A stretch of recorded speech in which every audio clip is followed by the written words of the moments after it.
Welcome. I am back. I'm out of Facebook prison for the moment, and I'm back with Facebook Live. My name is Brent Baxter, and I'm also on Instagram Live. My name is Brent Baxter. I'm a pro songwriter. Been blessed to have cuts by guys like Alan Jackson, Randy Travis, Lady Antebellum, Joe Nichols, and others. So bluegrass, southern gospel, country, kind of trying to hit for the cycle. So hey, folks jumping on here. Papa Tommy, thank you. Marilyn, Nick. Hey, Uncle Nick. I need to call you about the trip I'm making to Arkansas. I want to stay with you. Anyway, so, all right, Aaron over here on Instagram. Thanks for that. Thanks for hanging out, y'all. All right, so, again, I'm a pro songwriter, and when I'm not writing songs, I like to help songwriters like you guys turn pro by teaching you how to write like a pro, how to do business like a pro, and when I can, and we're going to talk about that a little bit later, I like to connect you with pros in the music business so you can make your own kind of hay, right? Today what I'm going to talk about is based off a blog post that dropped over at songwritingpro.com today. And so there, if you want to read along, if you want to read up a little bit more, you can go to the link in the bio. If you're on Instagram, if you're on Facebook, this is in the video description. So it's got a link to the blog post over there. So, and I would appreciate if you would share it around. If this video is helpful, share it around. If the blog post is helpful, share it around. If it's going to help you, it's probably going to help some of your music and songwriting buddies, and hopefully you can all just kind of help each other and rise up as a crew, because that is a big deal in the music business, kind of finding your people and then everybody kind of rising up together. So, all right, with that being said, we're going to go ahead and dive on into my notes here. And again, hey, Josh Thompson, I think we just became Facebook friends, and you're an Archie. So good to see you, and MSoup, thank you. All right. So also, we're going to be doing some Q&A toward the end of this. So I'm going to talk for a couple minutes, and then we're going to do some Q&A. Going to take your questions on Instagram or Facebook, so you can hit me up in the comments when that time comes. All right. What I want to talk about today is, do music publishers only want to hear full demos? Can you play a work tape? Can you play piano vocal or guitar vocal? Or does it have to be like a full band demo? So a little bit of no listener left behind. A demo is short for demonstration recording. Basically, it could sound a lot like a record with full band, full instrumentation, professional singer, all the bells and whistles on it. It could be that, or it could be a track with, you know, guitar, drum loop, singer, all the way down to the iPhone work tape that you record. So that's the range of what you can play for a publisher. Demo, by that, I mean more full production, like a bunch of instruments on it and professional vocals. So do publishers, music publishers, only want to hear that, or are they open to other stuff, right? Can you play a work tape with its imperfections? Can you play a clean guitar vocal or a piano vocal, or does it have to have a full band? That's a question I've gotten a lot over the years, and so I want to dive into it and see if we can help you. I think the first thing that you need to ask yourself is, what are my goals for the meeting? So this is assuming you get to have a sit down with the music publisher and play them some of your work.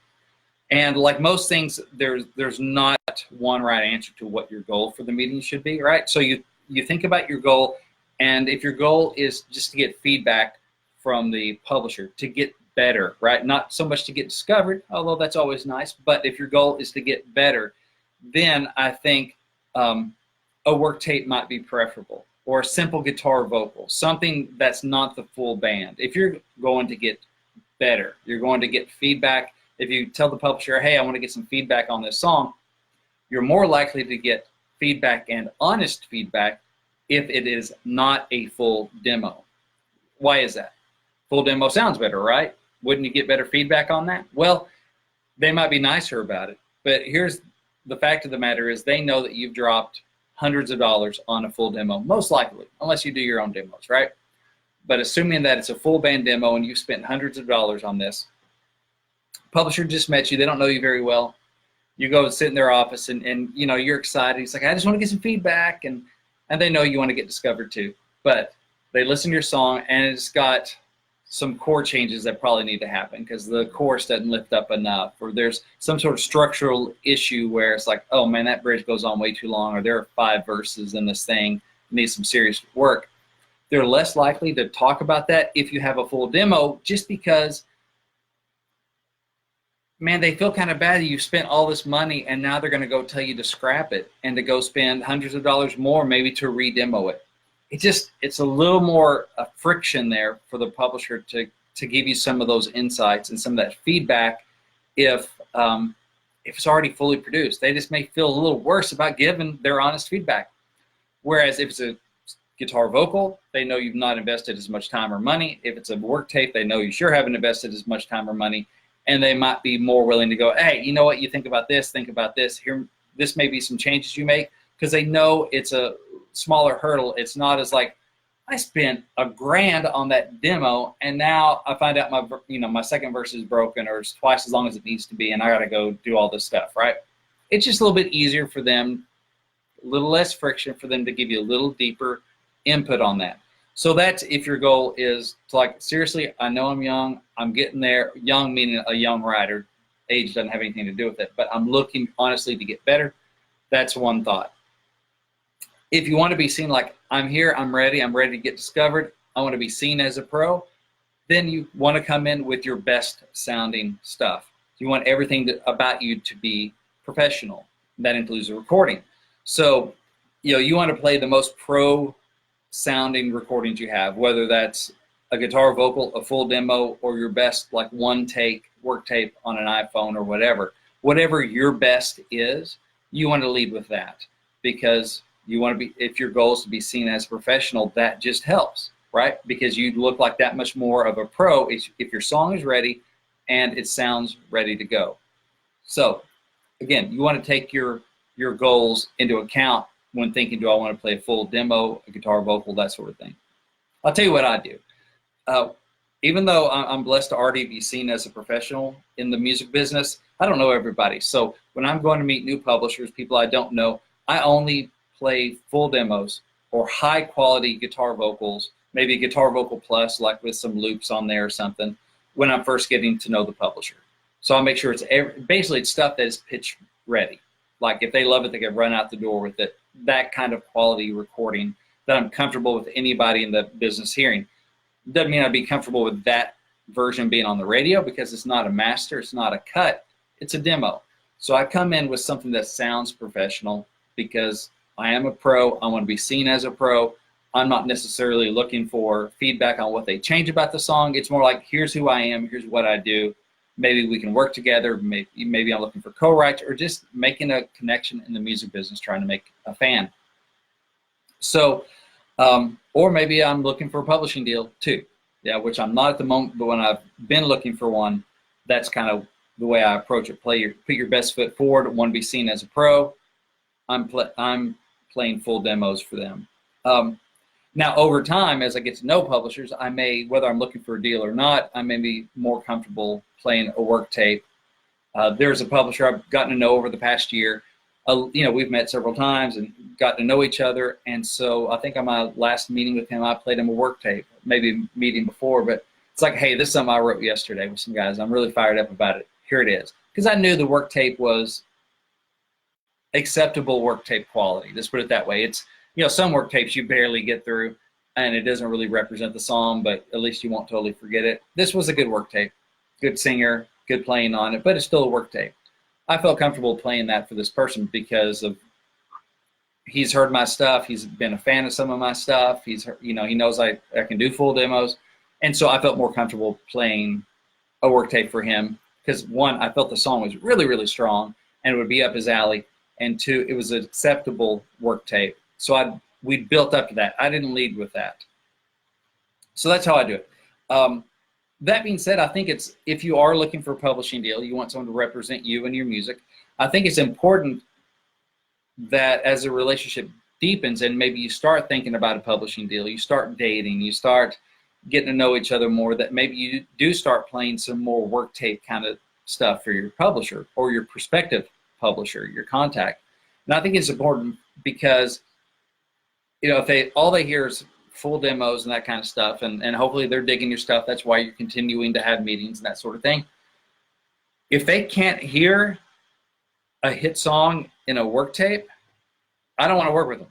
Because if I am published by them at some point, and I'm talking about a traditional publishing deal, whereas they front you money, and then they help pay for the demo costs, and you decide together what we're going to demo, what we're not going to demo, that sort of thing.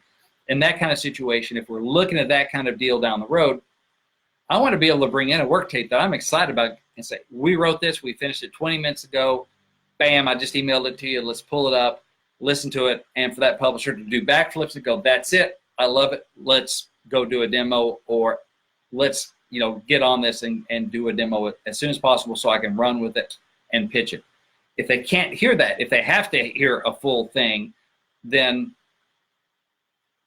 how fruitful is this relationship going to be? Because I'm not a producer. I'm not going to produce everything I write. I'm not a track guy. And even if I were, I'd want some input on what should I spend my time on tracking. So even if you can do your own production, still, you may want to play some scaled down stuff to see where do I want to put my energy and my time and my attention, because nobody has all the time in the world. Nobody has all the attention in the world. Nobody has all the money in the world, right? So that's important for me to be able to play that stuff for a publisher and for them to be able to hear it.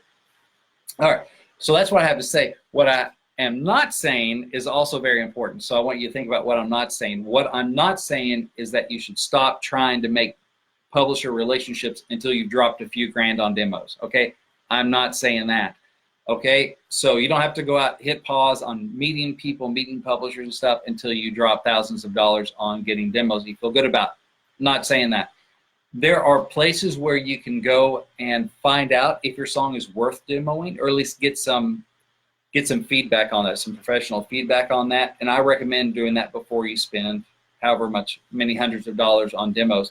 You can do that at National Songwriters Association International. That's NSAI. If you're an NSAI member, you can send songs in, get evaluations, get feedback on it, and start seeing like, oh yeah, my second verse is broke. Glad I didn't spend $500 on that.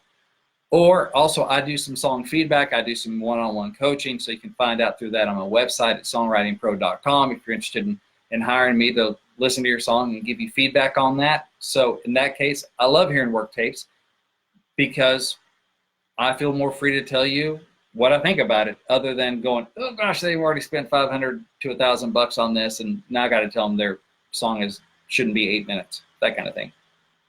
So there are places where you can go and get good professional feedback to figure out if you need to demo your song, if it's worth demoing to eventually maybe play for a publisher. So the thing is, playing a demo of a bad song for a publisher is killer in a couple of ways. One, you wasted your money. And again, nobody has all the money in the world, right? So you wasted your money. Two, the publisher goes, wow, they demoed this bad song, the song that has some fatal flaws, some things that should be obvious to the writer, that this song, that kind of disqualifies the song from what their goals are, from being a hit or whatever. Obviously, this writer doesn't know that because they brought it into my meeting, they spent that money on it, and now they're playing it for me. So obviously, this writer can't quite tell a great song from a good song from a bad song. There's a fatal flaw in there. So just like playing a song that's worthy and a really good song for a publisher and it's fully produced, it makes you look like that much more of a pro because you took it like from start to demo. If you play a bad song for them or a song with fatal flaws in it, makes you look like that much more of an amateur because you didn't know that it wasn't ready to be demoed yet.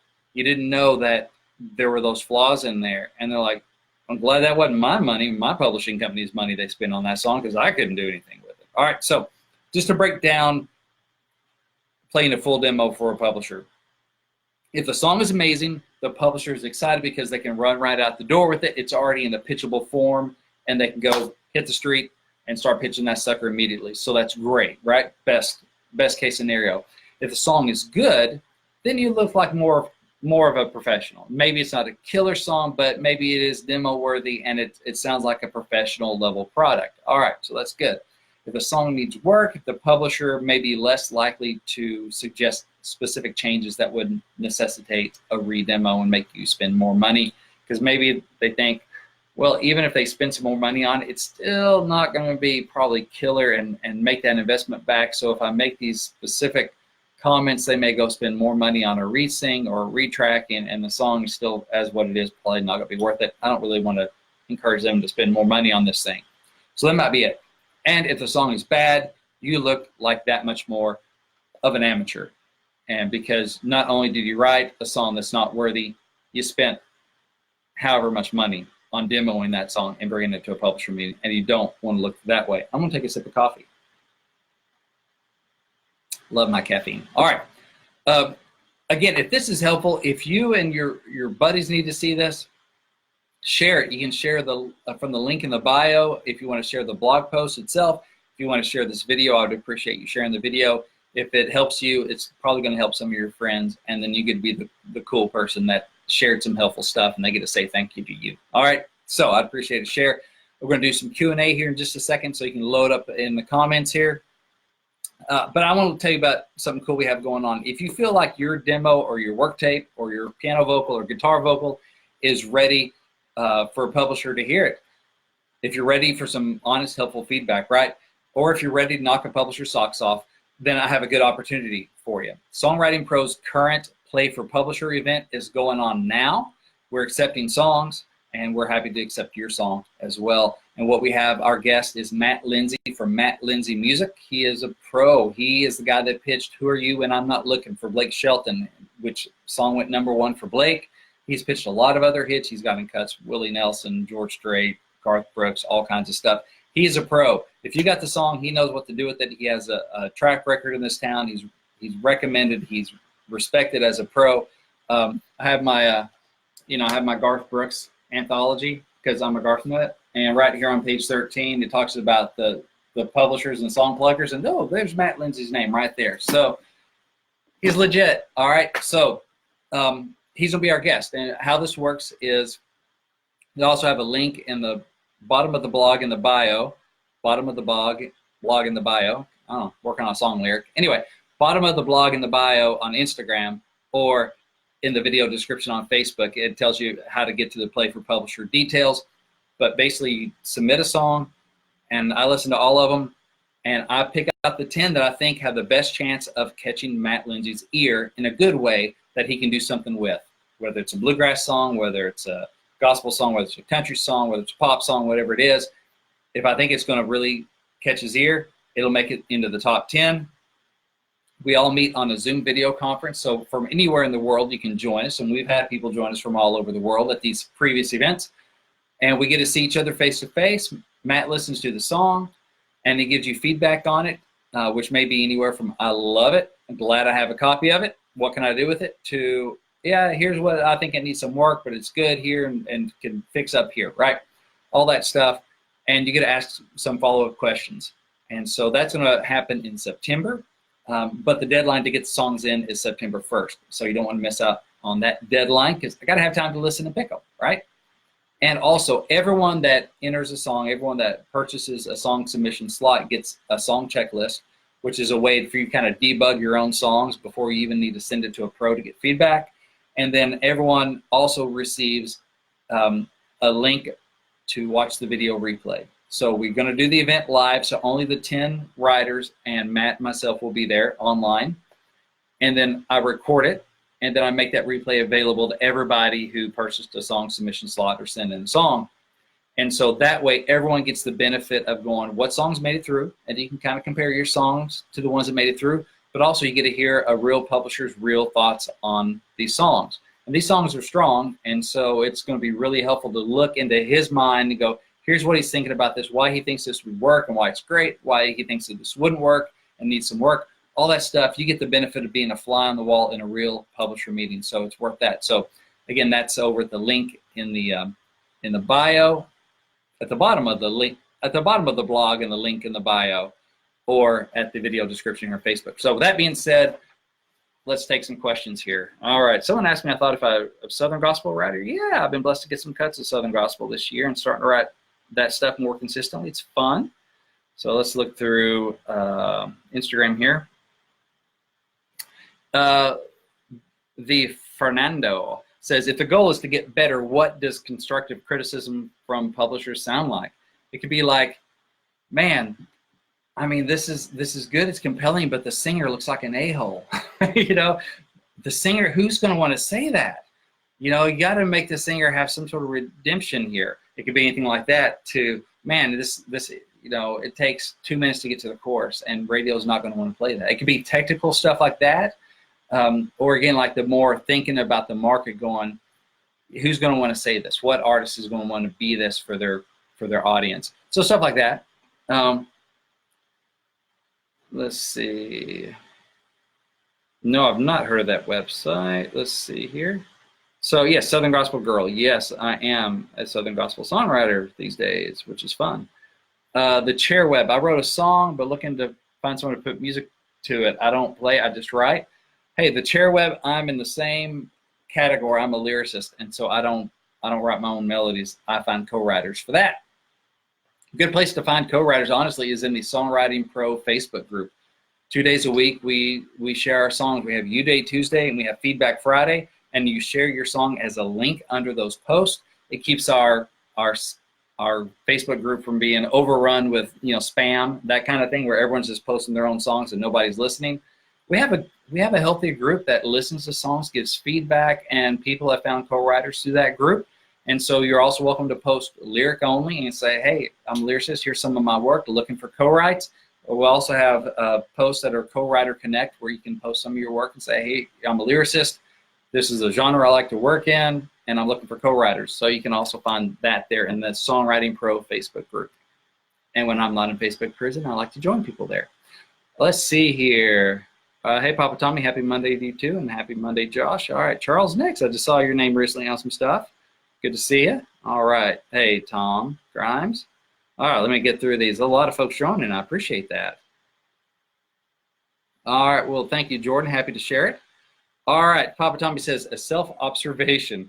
When I'm developing a song and I start adding catchy rhythm and instrument tracks, I find I'm not getting jazzed about what I'm writing. I start suspecting I need to strip it back down and see if it's a likable song enough to begin with. Yeah, if you start spending that extra time with it, and the more you live with it, the more you hear it, you start going, I like this less and less. That is a sign. Now let's see here. Mark and David and Paul and James, thanks for joining us. Let's see here. Pamela, excellent advice. Thanks, Brent. Well, you're very welcome, Pamela. Let's see if they have any questions here. If you got some questions, hit me up in the comments. I'm not seeing a lot of questions here. Maybe I answered everything. I doubt that. One thing I blogged about last week that I didn't get to do a Facebook Live on because I was in Facebook jail. Bad boys. Anyway, I was in Facebook jail, so I didn't get a comment out last week, but was what kind of song you should play for a publisher. We'll talk about that for a minute, and if you have any questions, hit me up in the comments. But should I, because I've had people ask me this a lot, should I play what I think is a knockdown drag out hit, or should I play something that I love that I know is not totally commercial, but I wrote it and I really dig it and it's where my heart is? I'll tell you. So, actually, I'll tell you what a publisher told me. We had Chris Oglesby. He's one of the honchos over at BMG Chrysalis Music, creative director and all kinds of awesomeness over there. And so Chris did one of these events with us, and we talked about that. And he said, play something that you love, something that represents you as a songwriter. Don't just pitch what you think a publisher will love. For one thing, you don't know that publisher. You don't know exactly what their tastes are and exactly what they may be looking for. So pitch something that is you. Pitch something that you love, that you think represents you and what you want to do. And because at least that way, the publisher is reacting to who you really are as a creative, as an artist, and not reacting to what you think that he would like. It's not as honest, it's not as truthful as you. So he said, play something that you love, because at least then we're having a conversation about something that really matters to you, other than, well, you're just trying to hit this target and I don't think you quite hit it. And I think that's a great way of looking at it. And also, if you're going to work with a publisher, if you're hoping to knock their socks off and work with them, then you're going to be who you are eventually. You're going to come out, your authenticity is going to come out, because it's important that it does, right? As a creative, and also I think as a business person, it's important that the authentic you come out in your music. And if you've been wearing the mask, this whole time and not really being yourself, then there's going to be friction there if that turns out that that's not, you're going to have your own creative friction if you've been faking it, that you've been writing stuff that I guess you've been doing it well, but you don't really like it, versus, being who you authentically are. Then there's going to be some friction there. Either you are going to start coming out in your songs more, and your publisher's not going to like it, which is ouch, right? Or you're just going to get burned out on faking it. But if you're authentically you, and there's something there that the publisher really responds to, is like, there, man, there's something really cool there, then they can work with pulling you more into the commercial lane, something they can hopefully monetize for both of you. And so at least you're starting from a point of honesty, and they get a sense of who you are, not who you think they want you to be. I mean, like dating life is the same kind of thing, right? I won't get into that too much. But anyway, all right. Charlie said, did the new publisher take your song and run with it? I guess that was the one that was the work tape I played for him. Actually, the song I played for him was much more of a, this was more of traditional country publisher, or I mean, traditional in the sense of country publisher. And the song I played him, I knew he would respond to, or thought he would, was more of a Southern gospel thing, but something I'd written like the day before. But knowing that publisher and that publisher's faith, I, thought it was something he'd dig. And he dug it, but it wasn't anything he could really run with, because he doesn't really run in those circles. So it was more of just a relationship building, and I thought he'd like it as a believer. So Matthew asked, is it a waste of time if I resubmit a song for the publisher listening event if I really believe in it? No, it's not a waste of time. For one thing, it could make it. I've had songs that didn't make it one time make it the next, because you just got to get in the top 10. And I may try to listen with an ear toward the publisher coming in question of what my understanding is of their sensibilities, right? But mainly the thing I'm looking for is what kills me and beats out the other songs, right? You're just trying to make the top 10. But also, no matter what happens, you're going to get the replay, you're going to get the song checklist, and if you've entered one before, you already have the song checklist. But the the event replay, I think, is super valuable.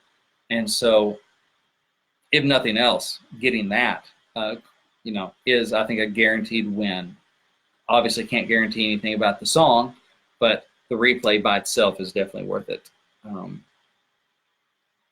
David asked, have I ever been to the Josie Awards? No, I have not. I hear about them, haven't been, so that's about all I know about that. Can't really comment on that because I haven't been. As James Taylor said, I've never really been, so I don't really know.